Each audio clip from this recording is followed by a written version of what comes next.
Hello, everyone, and welcome to Justaposition, the podcast where we explore mental health, vulnerability, and personal life journeys with creators you know and love. So make sure you subscribe to the YouTube channel if you haven't already and stream our episodes wherever you listen to your podcast. New episodes are out every Thursday.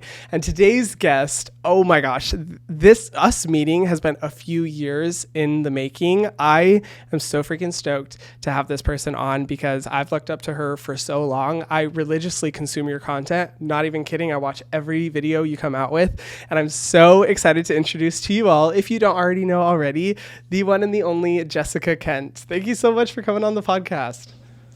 Thank you for having me. I am literally freaking obsessed with you, and I'm just so excited to talk to you, and I want to hug you and see you in person soon, and this has been forever coming. I know it has. Like, I can't wait to meet you in person as well. Like, I think it's been...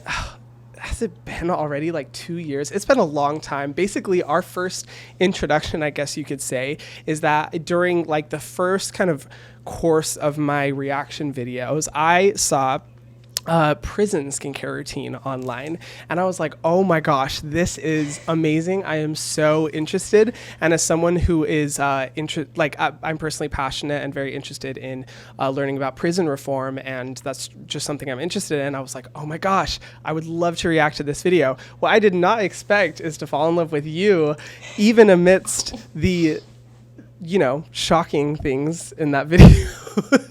The things that you did in prison. Listen, first of all, I have to defend that. But when everyone started commenting, my followers, they were like, Hyram reacted to your video, your skincare video. And I thought, I can't watch that. He's going to watch me scrub coffee all over my face. And then I'm going to use a toothbrush. I just want to die. But you are so sweet. And it just meant everything to me that we found common ground to talk about prison reform on your platform that doesn't really have anything to do with prison reform. So it was getting that topic to a wider audience, and an audience that was maybe unsuspecting or unfamiliar with it. And it meant everything to me. Well, you were so sweet. Your response was honestly awesome. I always get nervous with the reaction videos because I'm like, oh, I don't know how people are going to react, because I don't have any, my intent is never to be rude, but you just never know how people are going to receive it. And you were so awesome. You were like amazing about it. And it was great to connect afterwards. And I think, through your video and hopefully my video, like kind of spreading the message and normalizing the conversation around the treatment of prisoners and prison reform and those topics, like I really hope that's what that video was able to do. And since then, my God, you've like blown up, especially on like TikTok. I see so many of your TikToks just go crazy viral, and it's congratulations. It's amazing to see. Thank you. It was very unexpected. I still think that I'm filming on the floor on my phone, and I have like 4 followers. It hasn't caught up to me. So I try not to even look at the numbers, because I get really anxious talking about it, because it's what I'm passionate about. It's what I love. But people on the internet can be very harsh, or they can misunderstand it. And there's that component, but there's been so much more love than any of that negativity. Good. So I'm beyond grateful for it. Good. I'm so glad. That's really encouraging to hear. And for anyone who might not know, who you are or your story, quickly, I'd love for you to quickly introduce yourself. So my name is Jess, and I definitely got wrapped up in drug addiction from a really young age. Because of that, I found myself in the legal system, in and out of it, and ultimately I was arrested for pretty significant charges, possession of meth, a gun, delivery of meth, and I'm like, okay, getting locked up, not a big deal. Then life threw the biggest curveball that I could have ever gotten, and they were like, and you're pregnant. I'm like, excuse me, no, back up. You can't just speed past there with a pregnancy. So I had my daughter when I was an inmate. I had her in chains, and it was super traumatic, and I didn't even process it until years later. I have full custody of her now. We're happy and healthy and living our best life. But the interesting thing about trauma is you don't really recognize it when you're in survival mode, because you have to go and fight through it. And I had to get her back. So the first time I talked about the actual details of my labor and delivery was on YouTube 4 years ago. So wow. Oh my gosh. And I didn't even know that was like the first really time that you had like opened up about that. And that's one thing like I absolutely love about your content. It's just the transparency that you lead everything that you say with.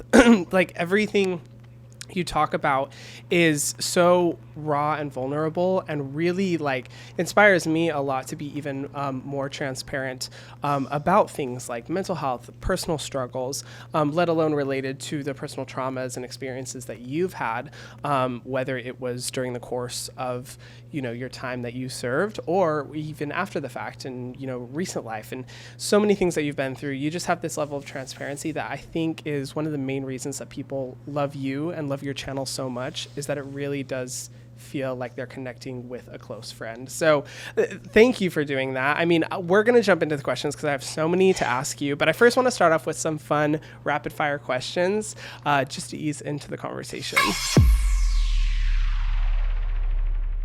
Okay, so let's just jump into the rapid fire questions. I first have to know, what is your go-to coffee order? It is like for Starbucks, it's a venti white chocolate mocha. Oh, okay, the sweetness. I love it. I actually have I tried any of their? Actually, I have been that basic gay that gets like the white chocolate pumpkin spice, you know, latte or whatever it is. Pumpkin spice, I'm out. I know, everybody makes mistakes. It's okay. I've repented since then. But okay, I like it. The mocha, the white chocolate, I love it. Okay, what's the very first thing you do when you first wake up? It's so unhealthy and I need to stop doing it, but I check my phone Same. Every time. I need an alarm clock, so I'm not even near my phone in the morning, because that's like really bad. That's such a good point. No, honestly, thank you for saying that, because I can't tell you how many guests on this podcast are like, I start with meditation and making my matcha from scratch, and I'm like, damn, that, you know, what a happy life you must live. First of all, when you have more than one child, I have two, you kind of just wake up just tired and sometimes angry. So I'm just like, let me just scroll for a minute and try to decompress before they're screaming and we're running out the door. So like, that's such a good point. Nope. Honestly, you deserve it. You deserve some like, you know, TikToks you can laugh at in the morning. So I support it. What is your newest hobby, thing that you do for fun?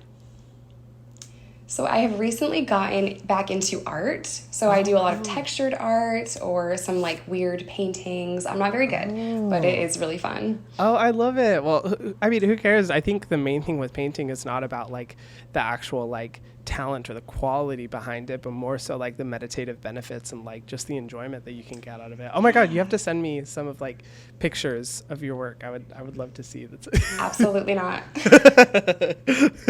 Okay, and then last thing, what is one thing that you regret spending money on?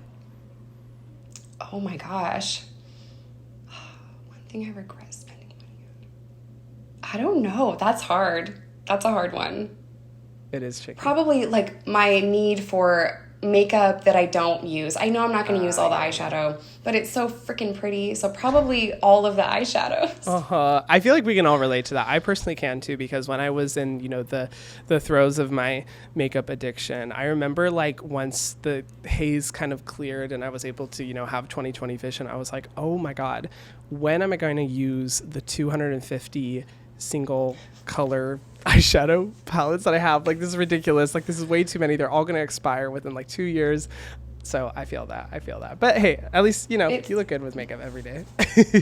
Bronzer in the crease, and I'm over here with a stack of eyeshadow palettes.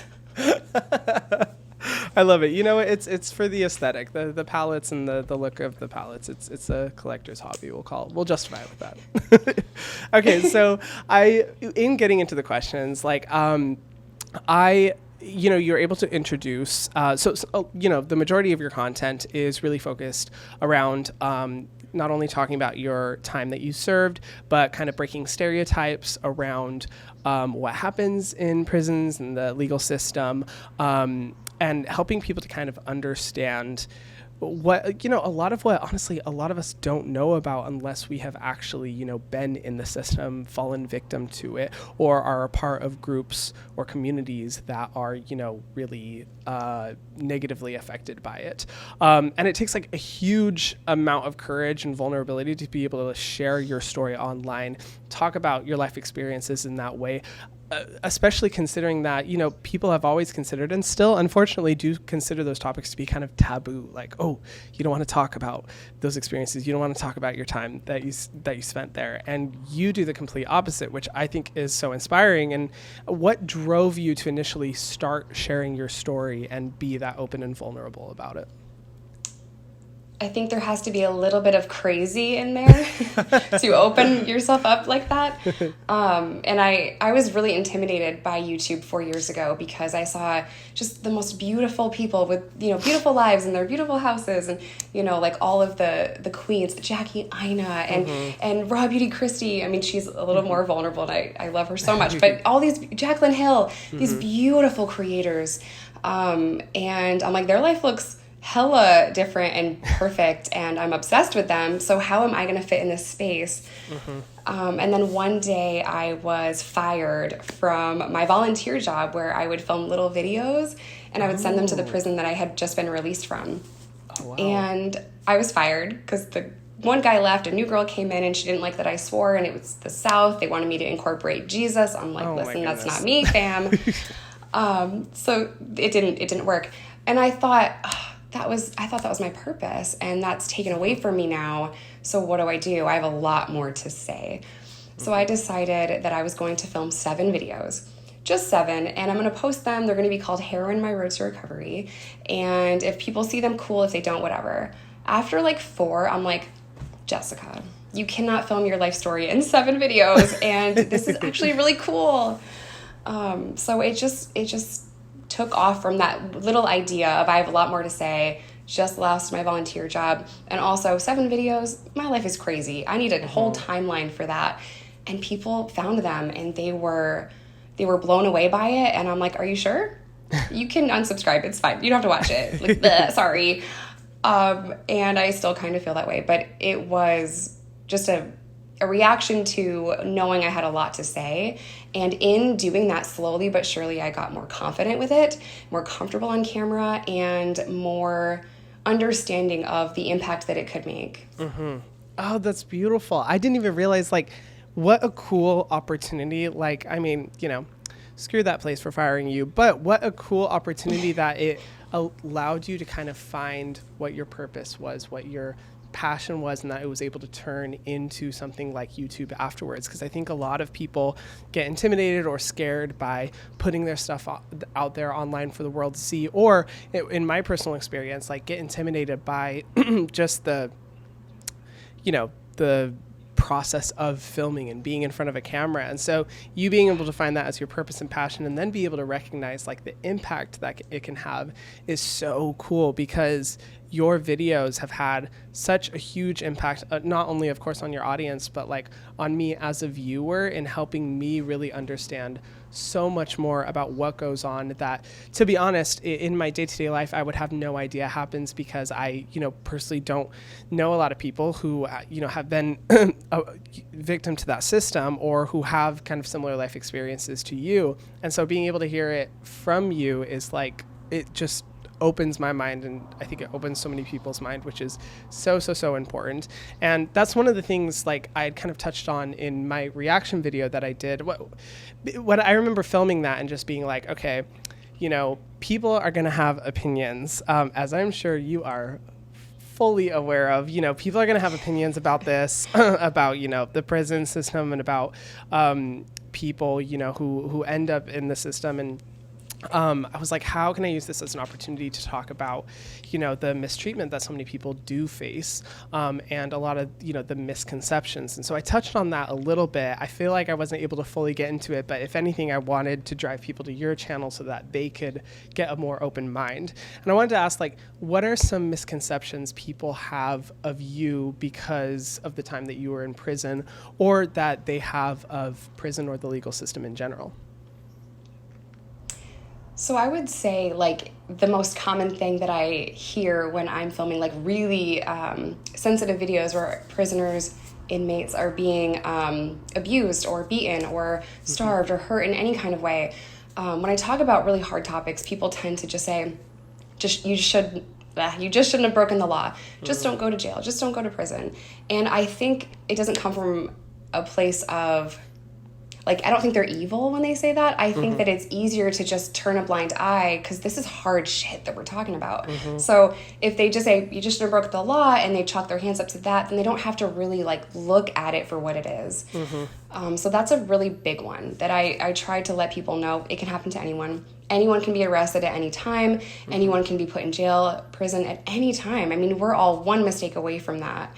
And just because someone made a mistake, it doesn't mean that the system should beat you, abuse you, you know, and traumatize you. And I think that there's a lot of layers to the misconceptions, and drug use in prison is often, you know, just people talk about it in a really harsh way. So it's easy to say, like, oh, you shouldn't have got addicted to drugs. Like, okay, but it changes our brain chemistry, right? And it's hard. So it is layered, and the government will be like, don't do drugs because they're going to ruin your life. But we're going to put you in prison and ruin your life if you do drugs, okay? Like, so true. So yes, it is frustrating. Yeah, I even have, like, another question later on about, like, what I personally like to call the disease of addiction. But something that has always blown my mind, and I love that you said that, because I think, you know, people who have spent time in prison, like, the general population, when they look at that and when they have to, you know, look at those people, it forces people to have to view others, you know, through duality, through not a black and white, you know, contrast, but to see kind of the gray areas. And I think a lot of people don't want to deal with that because they want to be like, ooh, people in prison, bad. People not in prison, good. And that's what they want to keep it at. But the reality is that there are so many layers, whether it be socioeconomic layers, racial layers, government layers, systems of abuse. Like, there are so many things that are at play that don't make it as simple as a good person versus a bad person. And I've seen comments like that on your videos. I've seen comments like that in general. I remember seeing comments like that on my video too, where it's just the people want to write it off as like, well, you shouldn't break the law. You shouldn't have gone to, you know, jail, blah, blah, blah.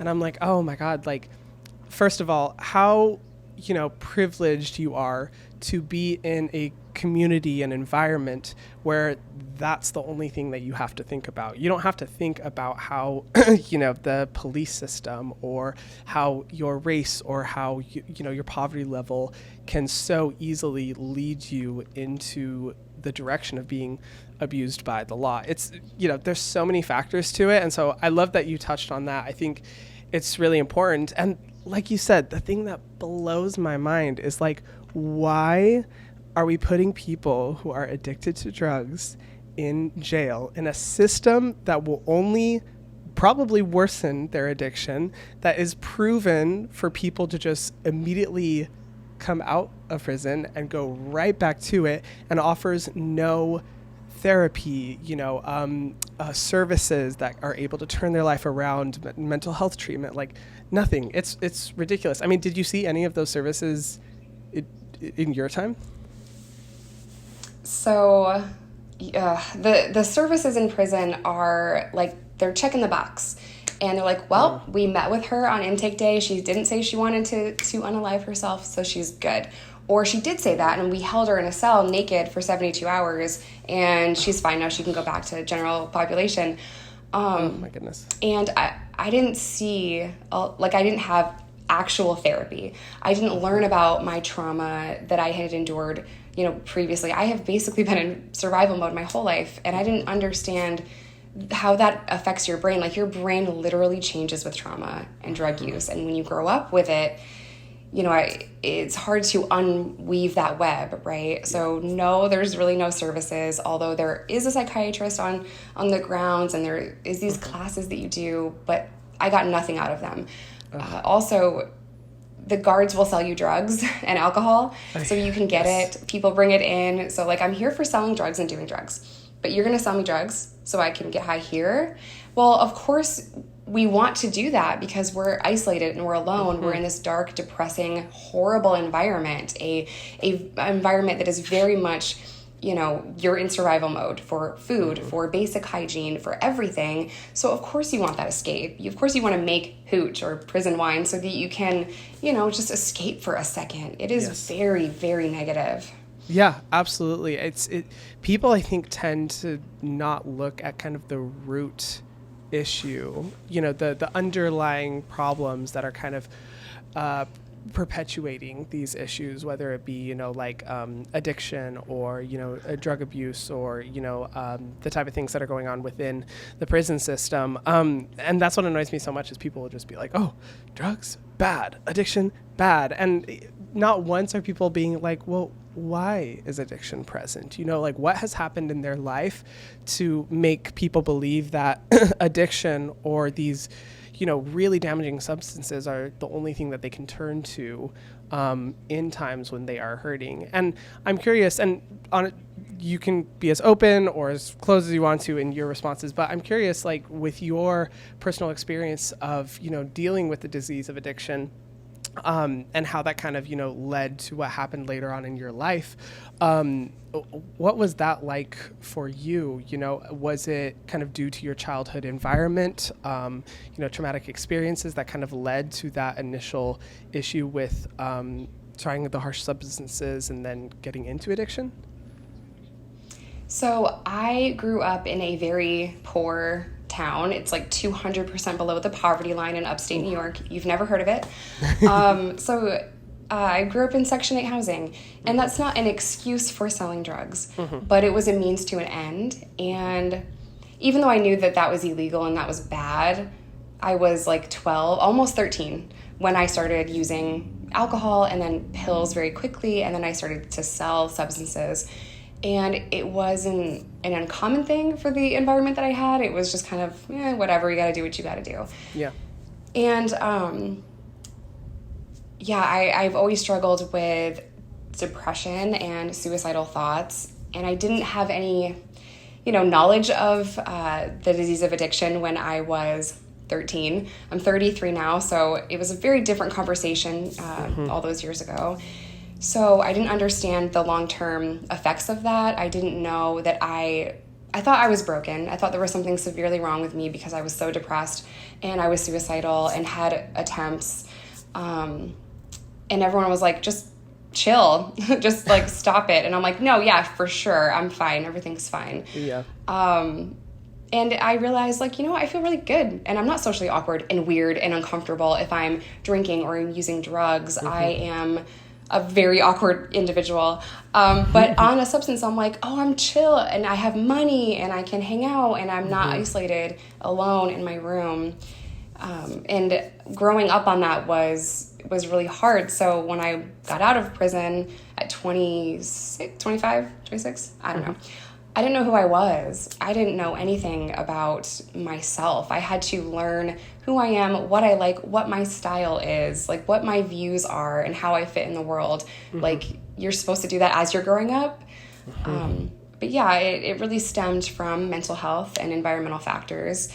So I'm just grateful that I not only made it out, but I have healed so much of that trauma. And I have learned, I love myself and I'm confident in my skin. And this is normal mental health stuff. A lot of people go through it. A lot of people struggle with mental health. You're not crazy and broken.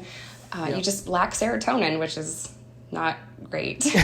Yes, agreed. And that's one thing I first of all, I want to say I'm so proud of you for after getting out of the system, picking yourself up, sticking to, recovery and, battling that addiction, over being able to, I guess I never really like the word overcome it because it's something that, you kind of deal with at some level, every single day. It's always a work in progress, but being able to go to therapy. Like you've talked in so many videos, I'd say probably like every video, you've talked about the importance of therapy and, being able to help yourself heal. And I think that's so incredible and definitely commendable, considering that you did start, using so young, and that was such a huge part of your life. So, getting to this point is really commendable and incredible. And that's another thing I want to ask, like, you really have been through the ringer in terms of like, you've talked about how like it wasn't just drinking that you were doing, you were trying really hard substances, addicted to hard substances. That shit is, man, like so many people, a lot of times most people don't make it out. What do you think people kind of misunderstand or, need to get better when it comes to the conversation and understanding, recovering from severe addictions like that, and the circumstances, consequences, punishments, lifestyle that can kind of come along with it? Ooh, that's tough. I think that the hardest thing for people to understand is that if you are an addict and you're using, it's not just strength that's going to get you out of active addiction. It's not a weakness. You're not weak if you're addicted to a substance. But the human spirit can only take so much pain, right? So once you're in the system, once you are addicted to something, it is really hard to get out of those two things. And addiction changes the hardwiring of your brain. And addiction starts and stops with pain. Someone is not weak because they're using drugs. They're in pain. They're not weak for going back to prison. The system's literally designed to keep you in it. They profit off of that. So if you remove like the person that's struggling and remove that from all these other factors, you can kind of see like, oh, this is just someone that's hurting, and we're all just trying to heal our childhood trauma. We're all just, adults that are our inner child trying to be okay. So I think people just need to have more empathy, and if you don't understand something, research it before you judge a person that you see that is really struggling, because that's not going to help them. Screaming at them to get sober is not going to help at all, or condemning them and putting them down when they're already broken and in pain. That just makes shit worse. Can we swear? Absolutely. Can we swear? Oh, yeah. No, I swear all the time. Okay. No, you're all good. I love that you said that. Like, thank you for touching on that, because I completely agree. And I think there's definitely so much work to be done when it comes to people understanding, how addiction is not a manifestation of a character flaw or something that's wrong. It's simply someone who is in severe pain, who unfortunately has felt or been put in a circumstance where they feel that is their only, temporary solution to that pain.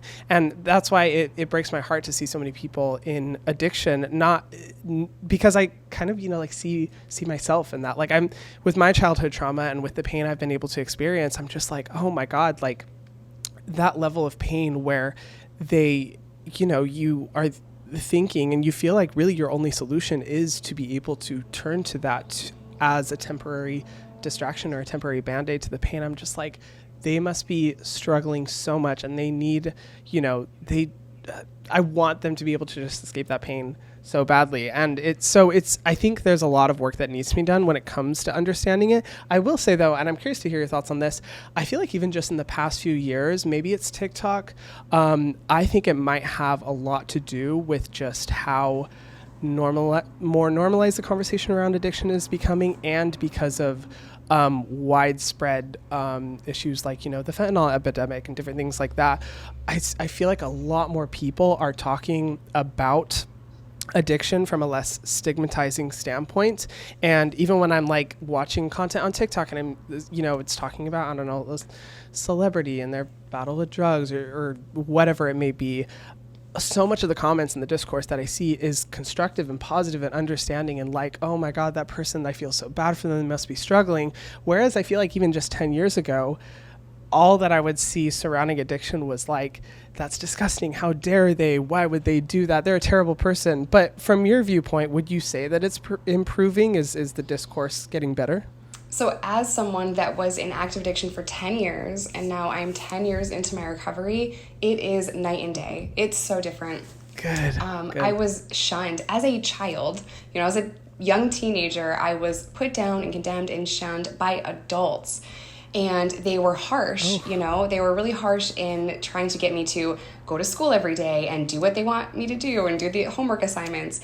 And I was just a very stubborn, angry kid lashing out. I was getting in fights all the time, and it was just very clear that I was in crisis and I needed some kind of help.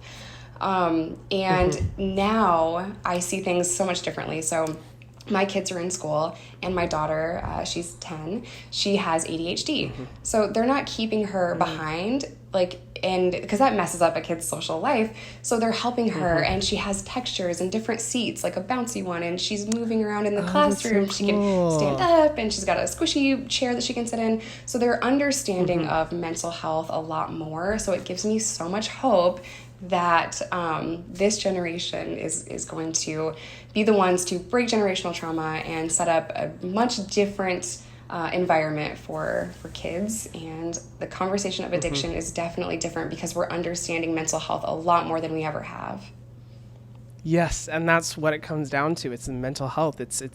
That's what it really stems from. And that's so cool with your daughter. Like, wow, that's really encouraging to hear, because even me, and growing up and everything, like in the environment that I did, anything like ADHD or any, behavioral issues, any kids lashing out or whatever that may be, there was absolutely no understanding for any of that. And all the blame was associated with a child's character flaws rather than trying to understand what might, be causing that, what's happening in the home life, what's going on in their mind, how's their mental health. So that's really encouraging to hear. And with mental health, that's such a huge topic on this podcast and something I'm very passionate about. I talk about therapy and stuff like that literally in every episode.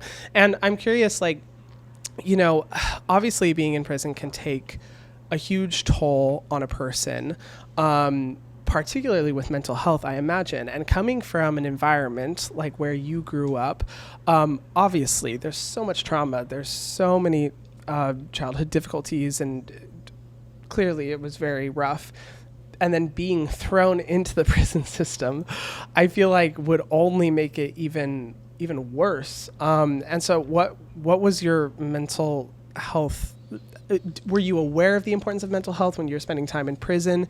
Did you commit to improving your mental health, or was there just even no consideration until after you got out of prison? It's a really good question.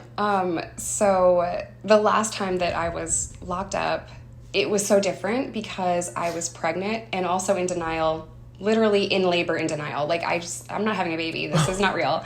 Because I couldn't process it. So I had all that time. I was arrested after conception. So love that for me. But I didn't know what to do, right? Every other time before that, I was angry. I'm trying to get high. I'm trying to drink. I'm trying to whatever. No one cares. But now I lost my AirPod. Now it's not just about me. It's about someone else. I'm creating another life. And after my daughter was born, I saw her little face. I knew that day, I'm done. This is over. That lifestyle's over. I'm retired officially, and I'm never going to sell drugs again. But I also had to realize, okay, you have prison time to serve still. You're going to be separated. You have to use this time to understand what has gone on in your mind, maybe what your parents did that you don't want to do. And that kind of had me digging through psychology books and wanting to understand my mental health. But to back up just a little bit, I was studying psychology as a heroin addict. I would steal textbooks. Wow. I'm such a nerd. I would steal textbooks from people that were in college, and I would read them. I would do their homework, and I would study psychology when I was 15, 16 years old. So that's why teachers hated me, by the way, because they're like, you're doing this, but not your own work. Oh my God. I'm done. I learned a lot. I knew, because I was court ordered to do therapy and NA and AA and all this stuff my whole life. So I knew that I had depression and suicidal thoughts. But I didn't know just how far my trauma went. I didn't know that the reason why my mom just couldn't get out of bed or off the couch for an extended period of time is because she's severely depressed. I didn't know the trauma around poverty and growing up poor and never knowing if there's going to be food in the house. I mean, it took a long time to really look at all the things that I went through. And it's still an ongoing process, but I knew that I had to learn and be better and heal and not be triggered and just try my absolute best to be the best version of myself for my daughter. And it's ongoing. Yeah. Oh my gosh. What a beautiful moment, like awakening moment to be able to have your child. And, props to you for taking that responsibility for understanding like the importance of, not only caring for your child, but not continuing that trauma that you had experienced as a child. Because that's a huge thing too. Like, we underestimate how much of our trauma can be passed on generation to generation and how those cycles can just continue. And the fact that you committed to like learning about your mental health, going beyond what was just a court order, what you were supposed to do, but, taking that level of self-awareness is so beautiful, and your kids are really lucky to have you. Like that's incredible. I wanted to ask, like, what do you do now to prioritize your mental health and help to maintain and take care of it? Because life will always throw us curveballs and struggles, and by no means, is it ever easy. So what do you do now?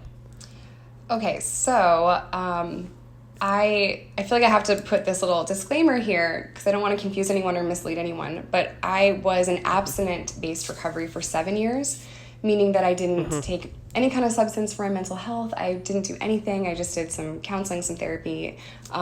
So I was 7 years abstinent, but now my medicine is cannabis, and I get some backlash for that because people don't really understand it. We're getting better, but I use my medicine and I try my best not to be on my phone, and I try to work out and eat some avocados and drink some water. But it's hard, it's really hard, especially people think that I'm like Snoop Dogg. When this is my medicine, I have a hard time taking it. It's like a mental block. Like, I know that working out, taking my medicine, eating right, drinking water, I'll feel better. But even if I do all that stuff, I still might not be okay mentally. I still might need a day to just feel that sadness, feel that depression, and just let myself be there for a minute and then start over tomorrow, And I don't think that gets talked about enough because we're workaholics in this country.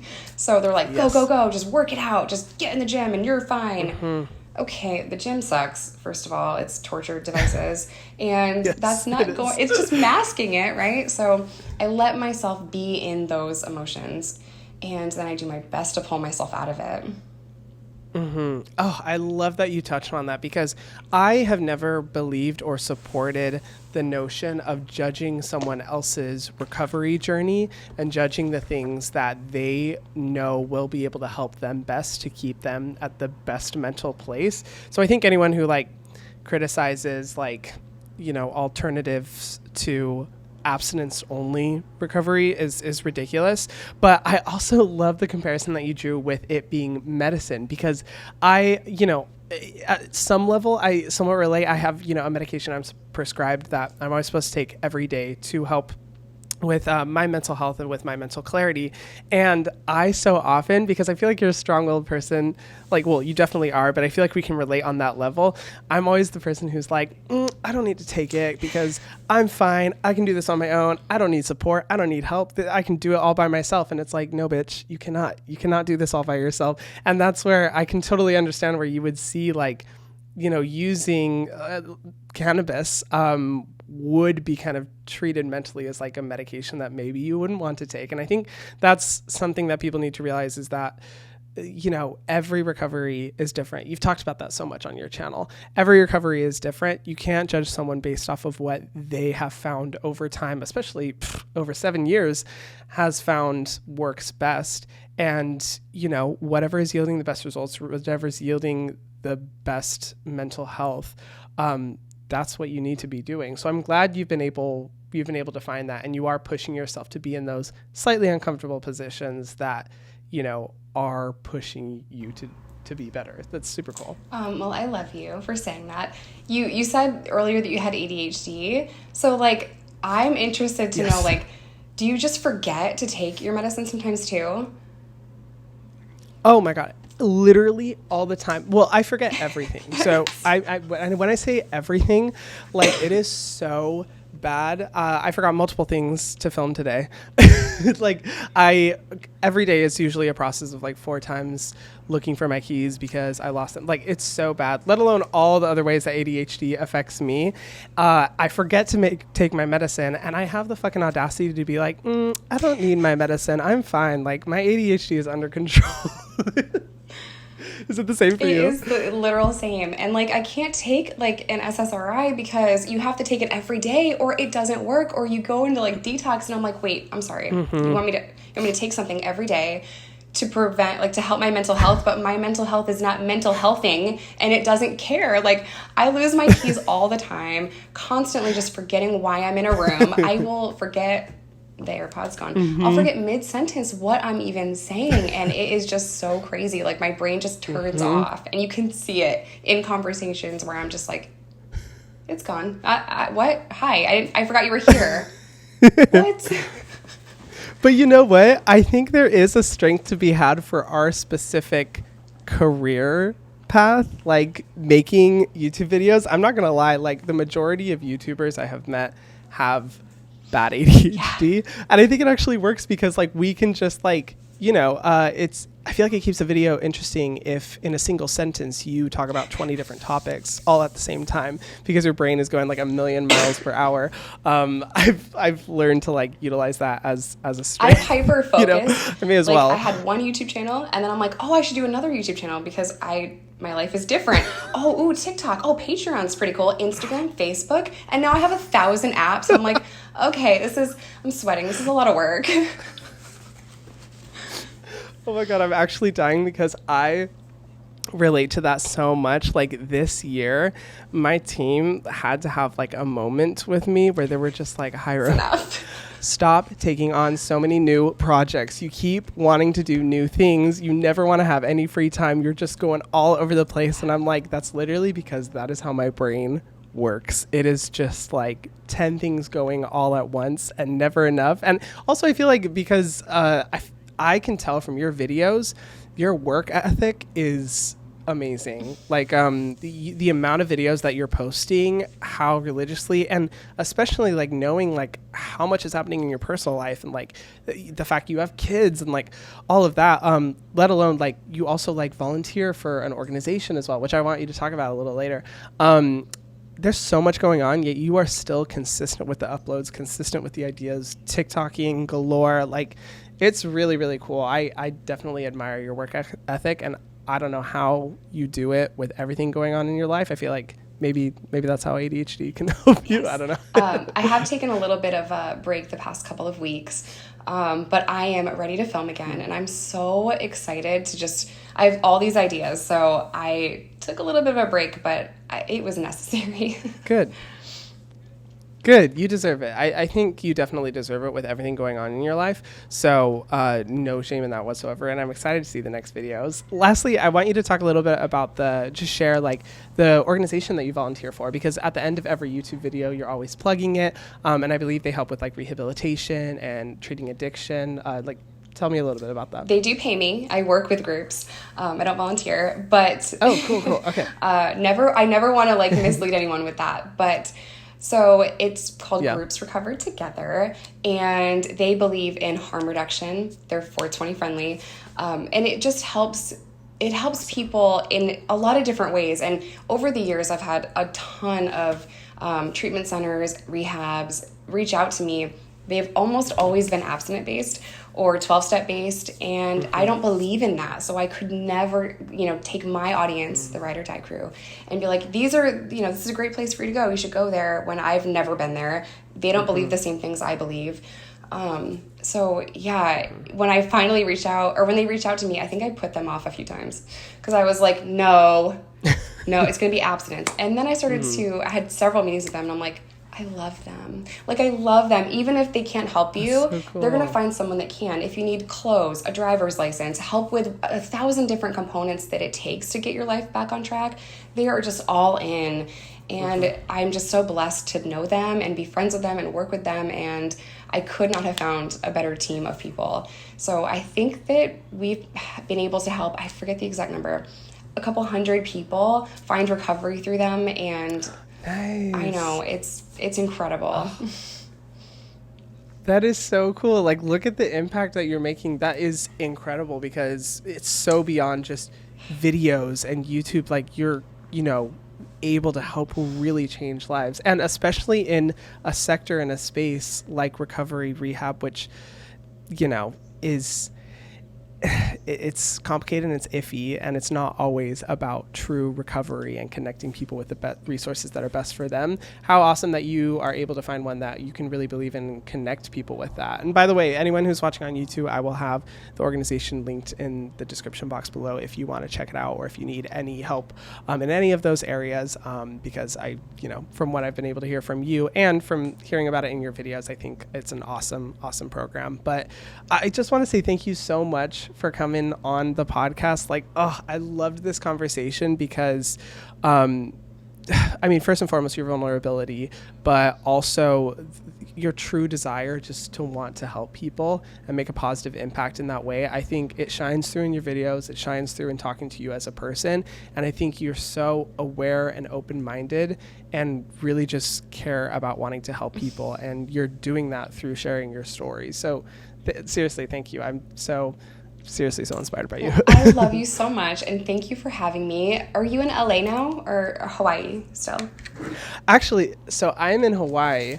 You know what? A lot of people make the move to LA, which I get. I understand that, but it's not for me. Every time I'm there, I'm just like, oh yeah, I don't know about this place. This is not my vibe. But I do visit there pretty often. Wait, are you in Chicago? I'm in Chicago. So we need to link up. I love Chicago. Do you love Chicago? People yes. don't say that often. So I love really? Chicago. No, Chicago's one of my favorite cities in the US, and I'm actually planning potentially to visit next year. So I will definitely let you, because I was like, are you moving to LA or are you in Chicago? I don't even know. But I love Chicago. It's such an underrated city in my opinion. It is. I love that you said that. Okay, so we're going to link up because I don't know. I'm just obsessed with you, and we have to do something in person. I want you to shame me for skincare, but thank you so much for having me on.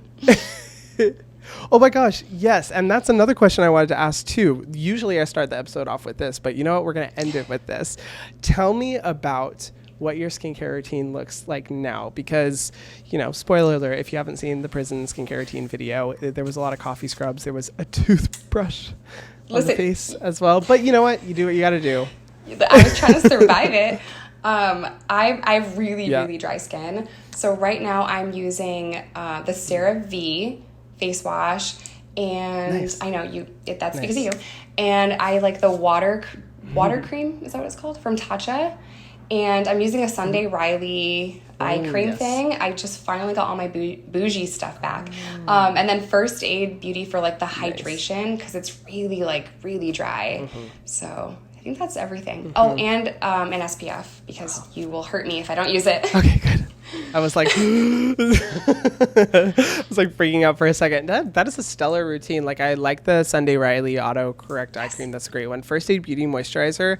I talk about that in so many videos because it's amazing for dry skin. And being in Chicago with dry skin, that is brutal. The winds there are okay. So my first time I went to Chicago was a few years ago. I did a subscriber meetup.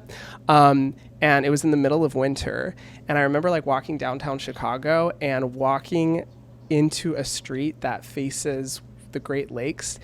And that wind slapped me silly and called me a bitch. Oh my God. It literally I screamed out loud because I was my face instantly dried off. I could feel the flakes falling off my skin. I don't know how you deal with that level of dryness in Chicago. I don't leave the house often, but for me, I have thin hair or fine hair. So the wind is just I'm going to make you look crazy. And my hair goes straight up and over my face. And it's just insane. It's not good.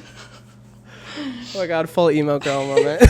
Oh my God, well, we definitely have to connect the next time that I'm in Chicago, and props to your skincare routine, because that is a stellar skincare routine. It's yours. And when we visit, I'm definitely going to bring more. Oh, But seriously. I didn't even plug your own stuff. Oh, yeah. You sent me stuff. You sent me your the face wash, the cleanser. yeah. I love that. I love that gel cleanser. Oh, So when you good. come to Chicago, I will take you on a mob and crime tour because that's my specialty. Oh, that If would you be have so time. cool in a way. Absolutely. Oh my gosh, I would love that. That would be so cool because I have not seen like that side of Chicago, and I'm a huge history geek. It's really embarrassing safe. how much I love It'll be like history. on a boat or like a bus. It's safe, I promise. Oh my gosh, no, that sounds amazing. I would absolutely like love to do that. I think that'd be super fun and definitely connecting while we're there.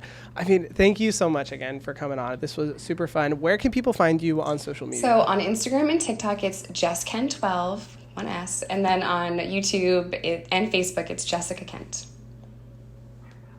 Awesome. Go check her out, guys. All of her TikToks, her YouTube videos are super interesting, really informative, and really easy to binge. So if you're someone like me, it is so easy to just like while you're getting ready in the morning, while you're doing your skincare routine at night, you can just keep watching all the videos. Really, really entertaining. Thank you so much again. And if you guys haven't already, make sure you subscribe to the Justaposition YouTube channel so you can watch all the YouTube videos, leave comments, interact with the community there. And this has been a presentation of Cadence 13, an Odyssey Studio. New episodes out every Thursday, wherever you listen to your podcasts. And I will see you guys in the next episode. Mwah.